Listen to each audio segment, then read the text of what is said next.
bipolar. My brother died when I was in the 5th grade. I haven't told any of my friends that it happened. Keeping it hidden eats me up every day. I think I might be gay. I didn't choose this and I hate it. I'm afraid of myself. I make fake IDs. Not just any, but some of the best. I hate my dad. I'm dating a good Christian man. We recently started sleeping together. It tears me up inside, but I can't tell him that. I want him to stop it. I am never satisfied with who I am and who God has created me to be. I hate my friend for killing my best friend in a car accident 2 years ago. I was raped when I was 4, and the memories of that scare me from intimacy. I fear I will never be able to be close to anyone. I'm in recovery from cocaine, and I've never told anyone about it. I'm terrified that I will find out I don't have what it takes to succeed at anything. Sobering, isn't it? Why are we willing to live with so much trapped inside? Maybe we feel that we can't stop. Or perhaps we believe that we've tried everything. We're stuck and resign ourselves to what seems to be our only option. Put it out of sight. Keep it in the dark. Make sure no one else knows. Suddenly, we become fugitives on the run from everyone, constantly looking over our shoulders in fear that someone will find us out. It seems safer.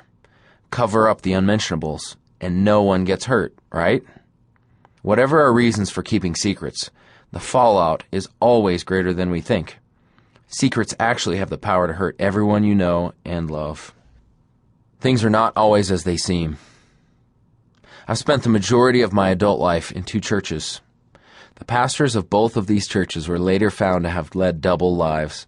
They preached the Bible on Sundays while having sexual trysts throughout the week. They taught on integrity while abusing church funds. They encouraged humility while living selfish lives. They taught about the light but lived in the dark.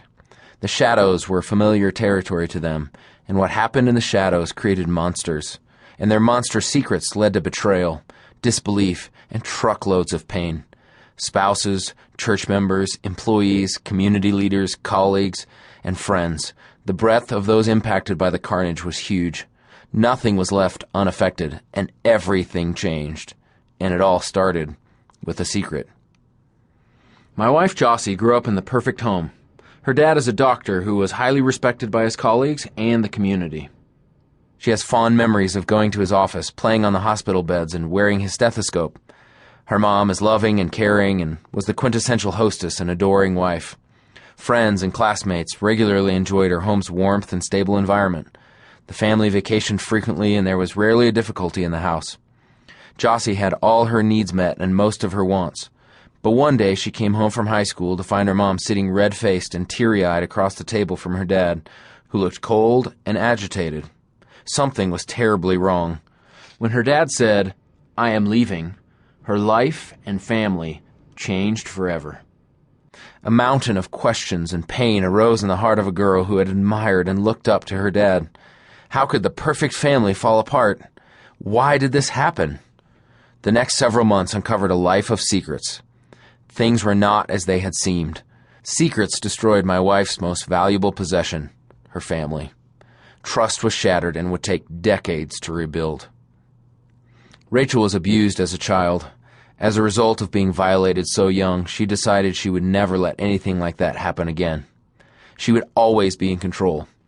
Food became the outward manifestation of her inward vow. She binged, then took diet pills, exercised vigilantly, and fasted for days at a time. She was in complete control, and at the same time, dwindling away. Her determination to keep her secret cost Rachel her health. In the 90s, former President Bill Clinton was the most powerful man in the world.